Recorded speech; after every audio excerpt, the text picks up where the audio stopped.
atau masyarakat hormat sama orang alim. Tapi kalau itu terlalu masif, nanti orang yang abal-abal menjadi keangkuhan. Delok wong sakmenake nyucup aku kabeh. Keren gak? Keren apa nih? Soalnya jenengan ditakdir pun rokok aneh-aneh. Enggak ada yang keren di dunia. Yang keren adalah makanya Salman Al Farisi ketika dia sukses menaklukkan Persia, itu mau syukuran. Kata Salman Al Farisi, enggak Jong. Kalau saya nanti masuk surga, saya mau syukuran. Tak undang namanya. Saya juga punya rencana syukuran di surga. Nanti tak undang sebenarnya. Dan enak kan enggak usah biaya undang. Pesta besar-besaran. Enak seneng dugem-dugem. Ini kan orang maksiat. Sekono gawa babonmu, widadarimu gawa. Piro kan widadari ora? 70. Piro, Mas? Oke rencana piro, Mas? Piro? Rukun 70, Mas. Nanti tak undang. Saya punya rencana, pokoknya sekali masuk surga bersyukuran besar-besar. Kayak tak undang ra ono berarti ning neraka.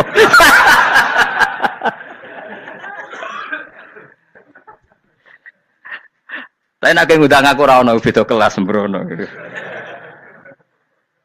Dataku ra ono ning kelas wargamu ra ono.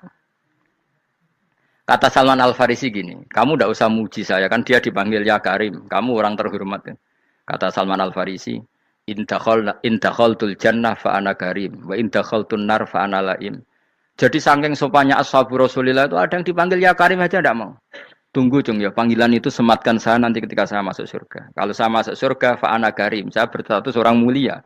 Tapi nanti kalau saya masuk neraka fa ana laim, saya orang yang terhina.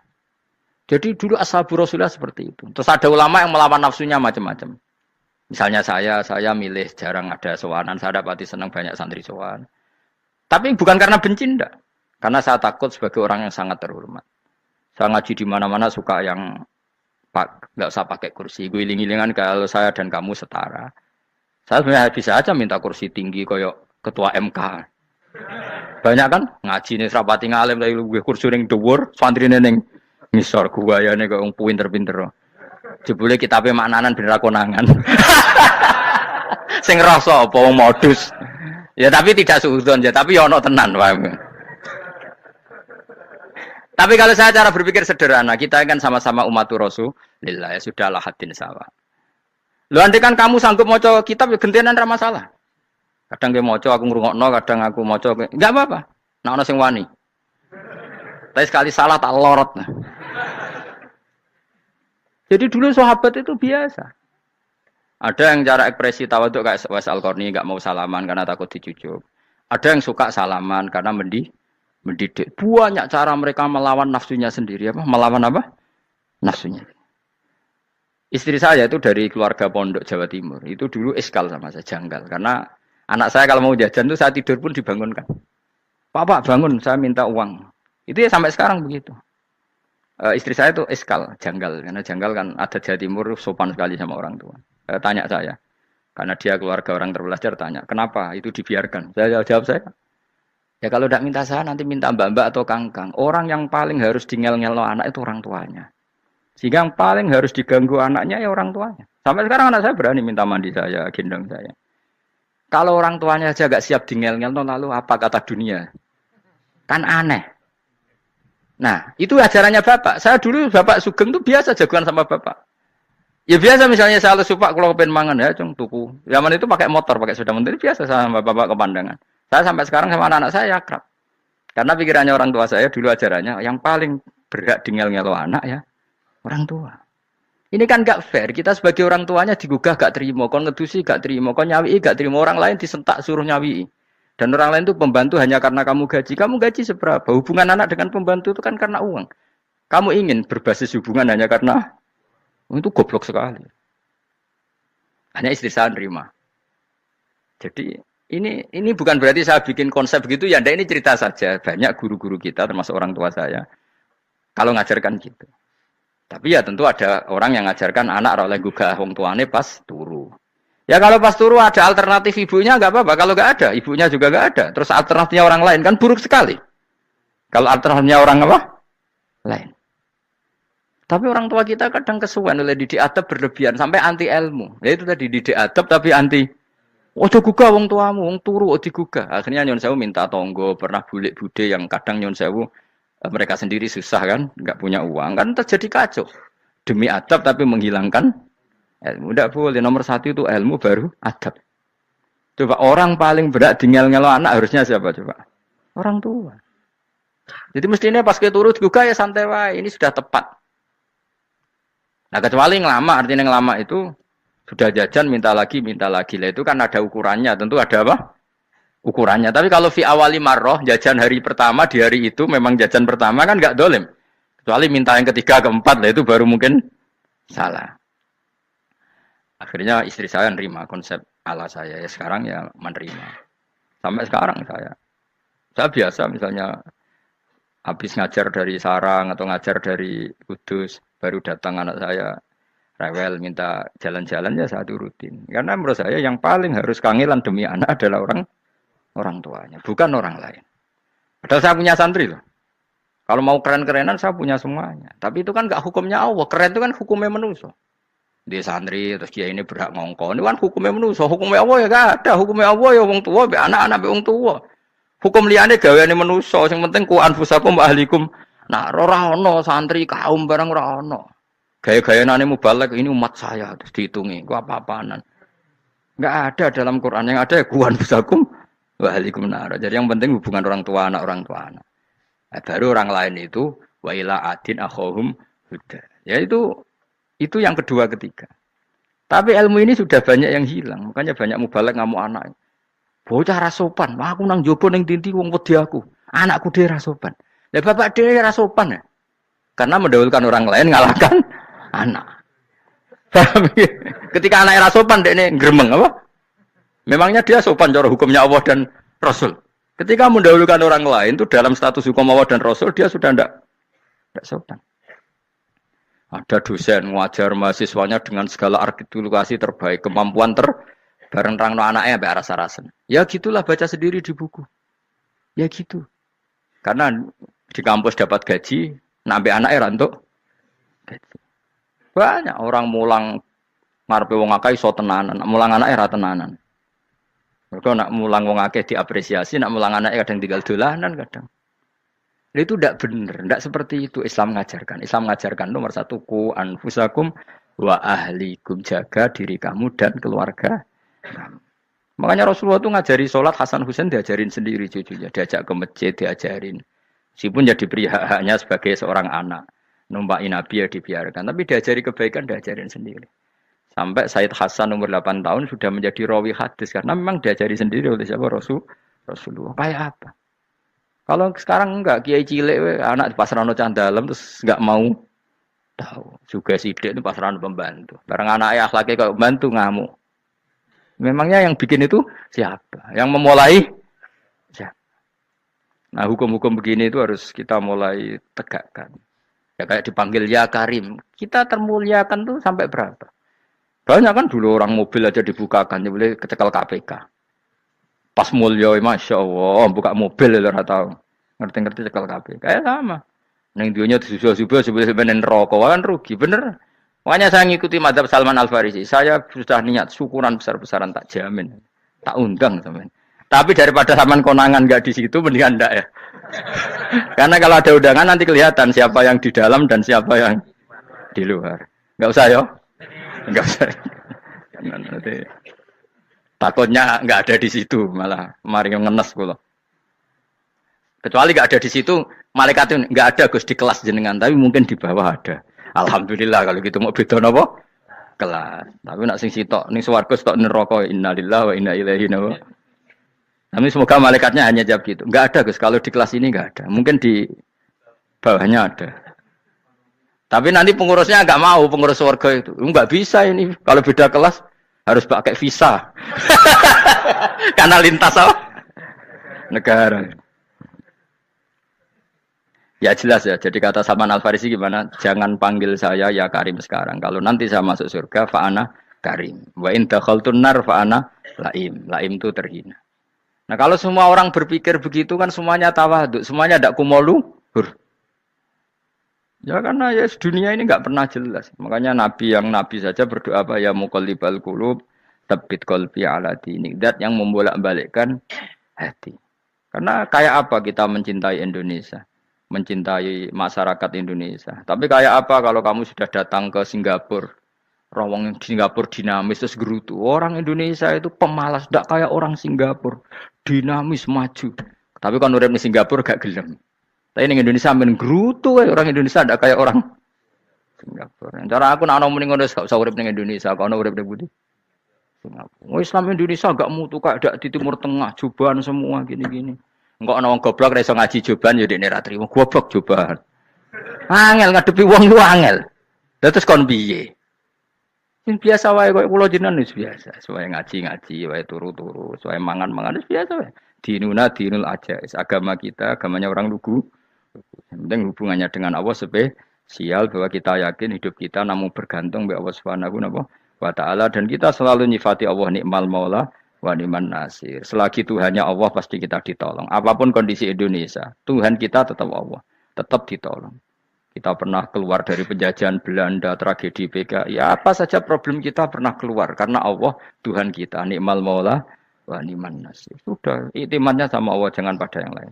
Yang lainnya itu hanya aturan bernegara saja. Kita butuh presiden, butuh macam-macam. Itu aturan bernegara. Tapi kesejahteraan kita tetap Allah nikmal maula. Karena kalau Allah yang nggak berkenan, Jawa dihilangkan les lewat ekuifaksi selesai. Atau meteor satu jatuh selesai.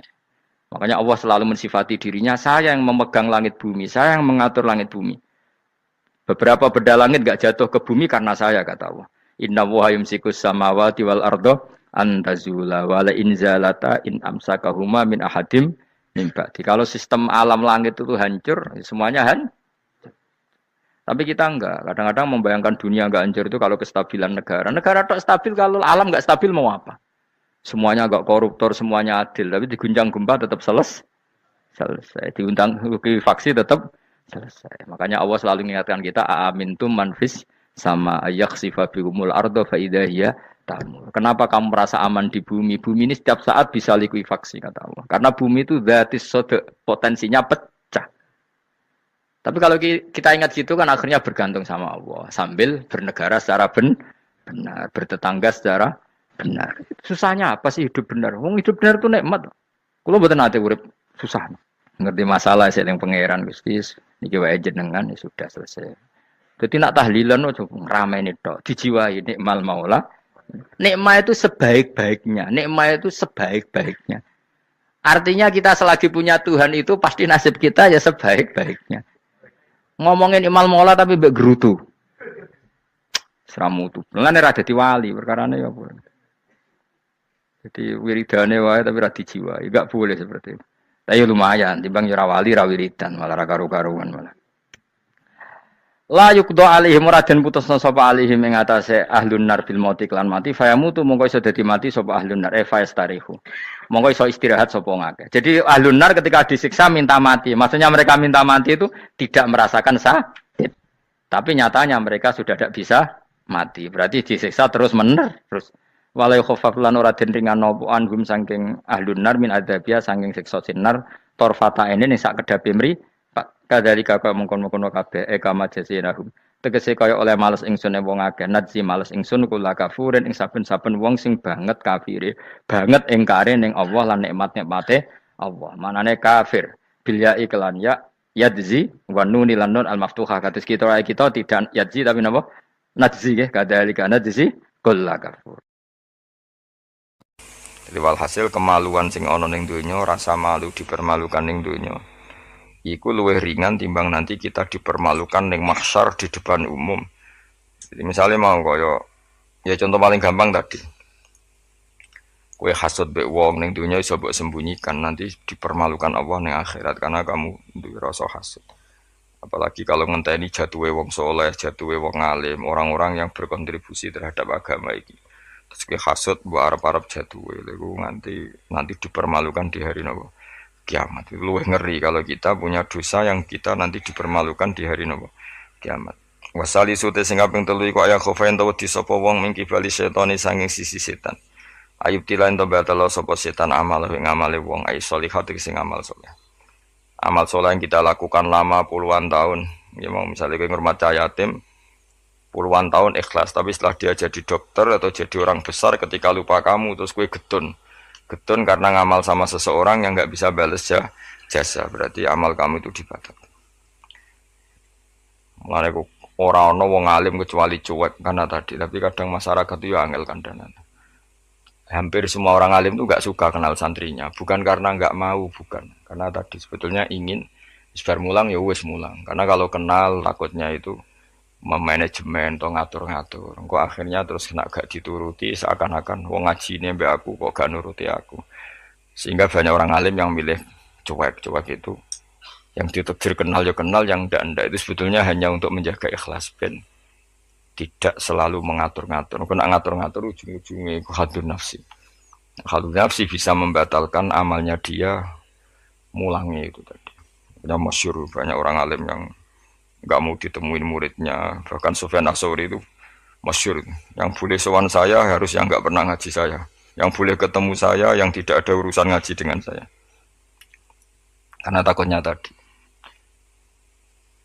takutnya tadi misalnya ada orang alim ngajar 10 tahun sama orang itu, seorang itu jadi orang kaya raya sukses, kadang-kadang kan manusia ingin sesuatu karena gak dituruti, ngundat-ngundat tak ulang kok gak loyal gitu. Itu jadi terus banyak ulama yang milih cuek wis ditegur ketemu ya ketemu raya wis ya. Tapi ada saja ulama yang nganggo syariat justru dikumpul lo ben ada ikatan sampai alumni, mbok ikatan sampai macam-macam ya. Tapi itu ijtihadnya orang macam-macam. Nah, yang jelas pastikan bahwa semua itu tidak hadun nafsi, tidak karena keinginan itu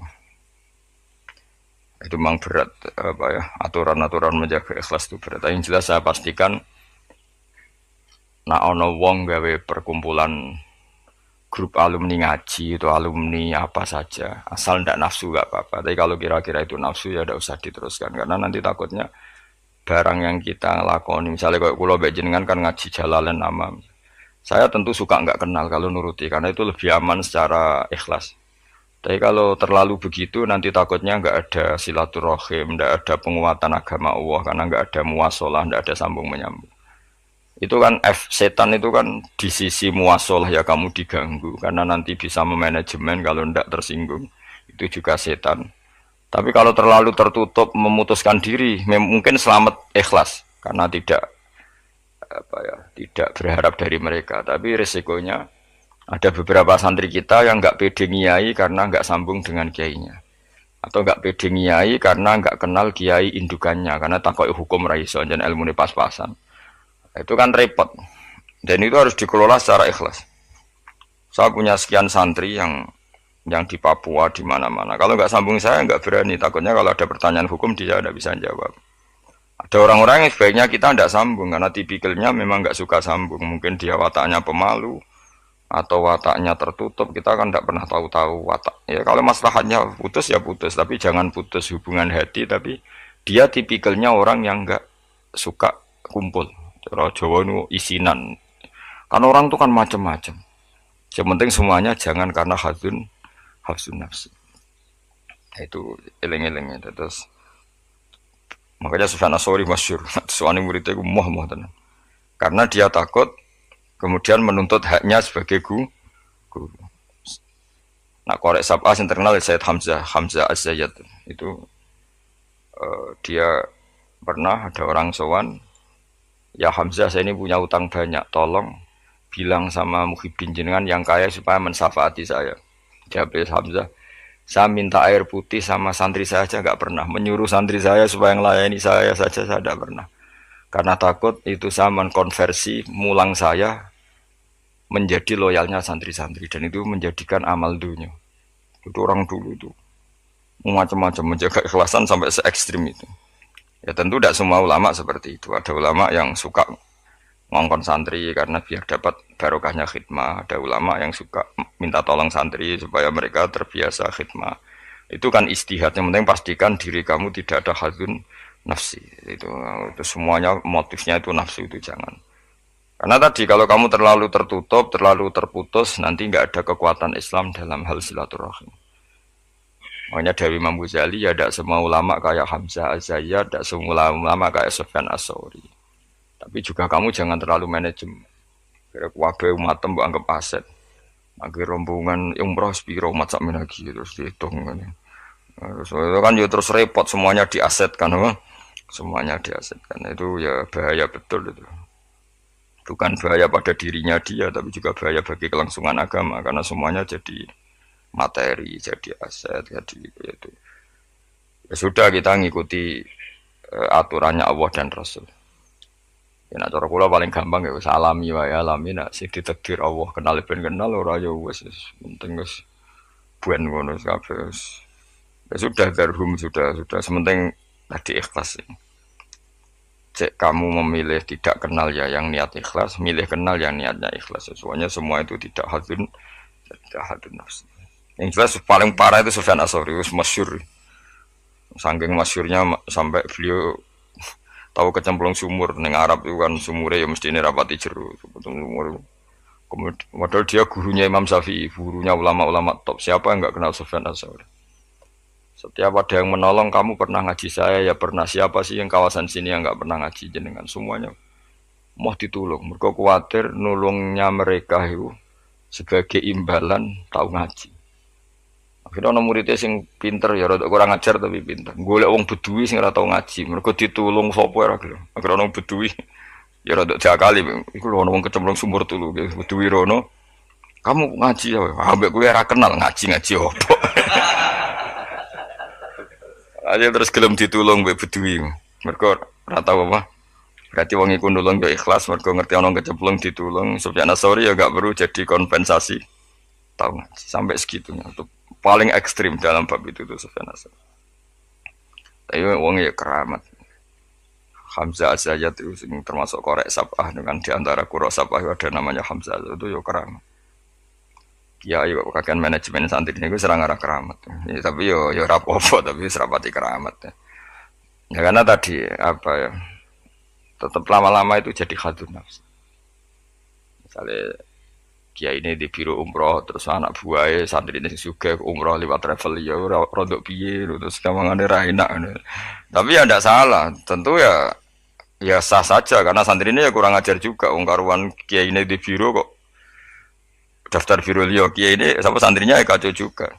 Tapi kiai ini terlalu berharap ya kacau juga. Yang sing selamat sapa? Sing karuan ra kelar umroh wis malah selamat.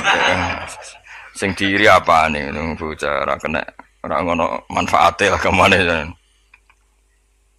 ya tapi memang jangan berlebihan karena tadi ketika ada kiai tidak mau bikin biro umroh kemudian yang bikin orang fasik atau orang lain kita ya kedosan karena nyugeno wong nopo fasik tapi ketika kamu bikin terus sampai tomak neng santri-santrimu sendiri juga bisa fasik karena terlalu memanajemen santri ya itu memang hidup tuh gak gampang tapi yang jelas yang gak bikin pun potensi dosanya tinggi karena tadi semua orang soleh tidak bikin, alasannya jago ikhlas, kemudian yang bikin wong fasik. Akhirnya komunitas ibadah umroh hanya dinikmati wong-wong nopo fasik, karena mereka bisa bisnis secara baik.